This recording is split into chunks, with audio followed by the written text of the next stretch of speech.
یہی وہ امتحان ہے جو قرآن میں اللہ فرماتا ہے اپنی پسندیدہ چیز جب تک تم اللہ کی بارگاہ میں نہیں قربان کرو گے اس کامیابی کو نہیں پہنچ سکتے. بے شک ہمارا بے دل شک. چھوٹا ہے, اسی وقت اندازہ ہو جانا چاہیے کہ میرے دل میں وسعت کتنی ہے, کشادگی کتنی ہے. آزما کر کے دیکھ لینا افطاری کے ٹائم پہ تھوڑا سا تمہارا شربت کوئی اٹھا لے یا کوئی فروٹ تمہارے ادھر سے ادھر کر دے دسترخوان پر. جھگڑے ہوتے ہیں بہت سارے, غصے میں آگ بگولا ہوتا ہے, لال پیلا ہوتا ہے, پتہ نہیں کیا کیا سنا دے. دن بھر کا صبر کیا ہوا آدمی وہ افطاری پر موجود چھوٹے سے ٹکڑے فروٹ کے اپنے دوسرے بھوکے بھائی کو دینا نہیں چاہتا. جی لیکن یہی چیز میں آپ کو بتاتا ہوں, کھا کر کے جب شکم سیر ہو جائے, پیٹ بھر جائے, مسجدوں میں افطار کے بعد ہم نے دیکھا ہے ڈھیروں فروٹ کے ٹکڑے پڑے ہوئے رہتے ہیں. اب اس کی طرف کوئی دیکھتا بھی نہیں, پیٹ بھر چکا ہے, وہی فروٹ ہے, وہی شربت ہے, وہی سب کچھ ہے, لیکن وہ گرا ہوا ہے, پڑا ہوا ہے, کہیں تو گٹروں اور نالیوں میں پھینک دیا جاتا ہے. یا اگر کوئی کھانے والا نہ ہو تو پھر رمضان میں مانگنے والے یا فقیروں کو ڈھونڈا جاتا ہے. اللہ. اپنا پیٹ بھر جانے کے بعد پھر فقیروں کو ڈھونڈنا, یہ وہ امتحان نہیں ہے جو ابراہیم علیہ السلام نے دیا تھا. جی ہاں, اللہ کے نبی صلی اللہ تعالی علیہ وسلم کے جو اخلاق تھے وہ صحابہ میں بھی تھی. صحابہ کرام رضوان اللہ تعالی علیہ مجمعین کی وہ باتیں میں آپ کو بتاؤں. حضور پاک صلی اللہ علیہ وسلم کی بارگاہ میں ایک مہمان آتا ہے رات کے وقت, اور حضور صلی اللہ علیہ وسلم اپنے صحابہ میں فرماتے ہیں ہے کوئی جو میرے مہمان کی مہمان نوازی کرے اللہ اسے جنت سے کھانا کھلائے. سبحان اللہ. صحابہ تو ظاہر سی بات ہے ہر نیکی کو بڑھ چڑھ کر کے لیتے تھے. بے شک. ایک صحابی تھے حضرت طلحہ رضی اللہ تعالیٰ عنہ, انہوں نے کچھ دیکھا ہی نہیں گھر میں ہے کہ نہیں ہے, فوراً کہا یا رسول اللہ اس مہمان کو میں لے جاتا ہوں. بے شک. حضور پاک صلی اللہ علیہ وسلم سے درخواست کی اور لے کر کے گھر آ گئے. پتہ چلا بیوی کو نے کہا پہلے تو ہمارا خود کا ہی کھانا نہیں ہے, آپ مہمان بھی لے آئے. اللہ اکبر. صحابی رسول نے اپنی بیگم سے پوچھا کتنا ہے, کہا ایک آدمی صرف کھا سکتا ہے. اور گھر میں کتنے لوگ ہیں, شوہر, بیوی اور ایک چھوٹا بیٹا. اب ایک مہمان آیا ہوا ہے. صحابی رسول نے اپنی اس فکر کا اظہار کیا بیگم سے کہ اب کیا ہوگا, ایک آدمی کھا سکتا ہے اور 4 لوگ یہاں موجود ہیں. اللہ اکبر. وہ خواتین بھی حضور کے زمانے کی کیسی تھی. بے انہوں نے شک. کہا اپنے شوہر سے گھبرائیے مت, میں بچے کو تھپکیاں دے کر سلا دوں گی, آج جی ایسے سلا دوں گی.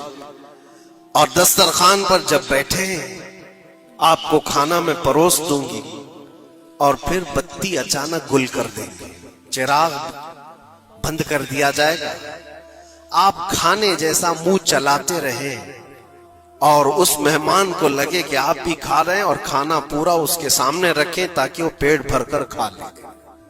ایک آدمی کے کھانے کے لیے یہ ہیلا کیا جا رہا ہے, جی خود بھی بھوکے ہیں.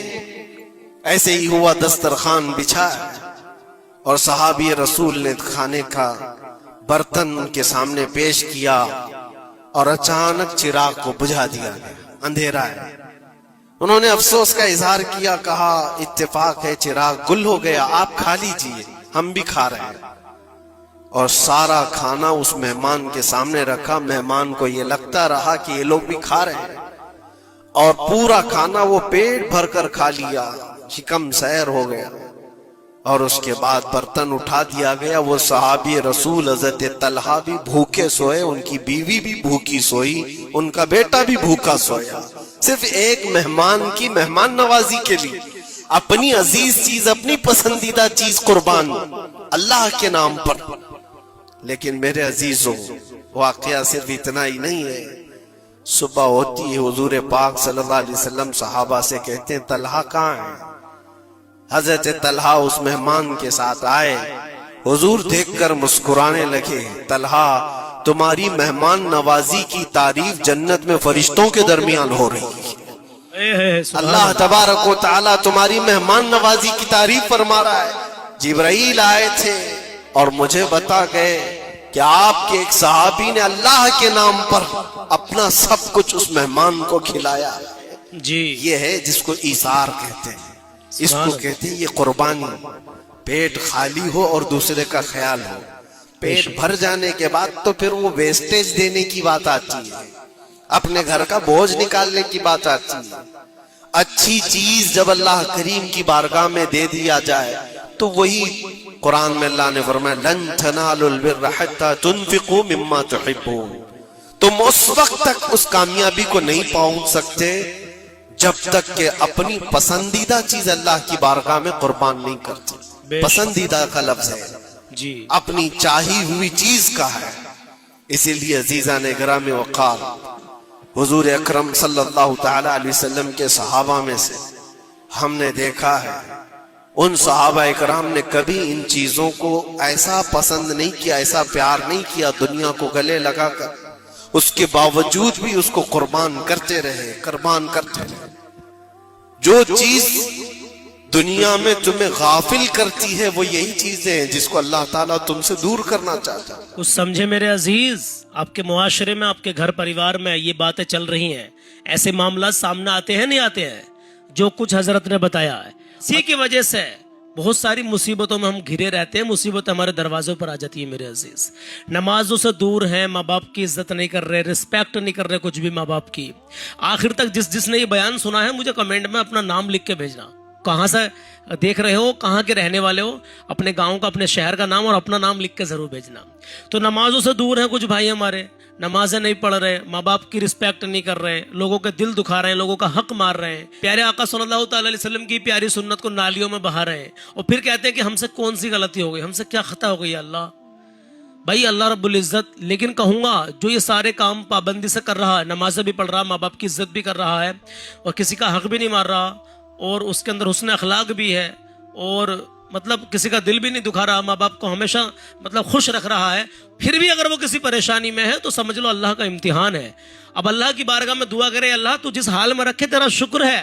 لیکن ادھکتر آپ نے کنڈیشن دیکھی ہوگی دنیا میں ہی اللہ رب العزت آپ کو کچھ صلہ دکھا دیتا ہے. کچھ لوگ کہتے ہیں کہ یار یہ آدمی, یار اس کی عادت اچھی نہیں ہے, یار یہ بہت, کہتے ہیں برائی کرتے ہیں کہ یار یہ بہت ایسا آدمی ہے, لیکن پھر یہ بھی کہتے ہیں کہ دیکھو اس نے کیسا, اس کے حالات تھے اور اس کے ساتھ میں اچھا ہی ہو رہا, کیا ہو رہا.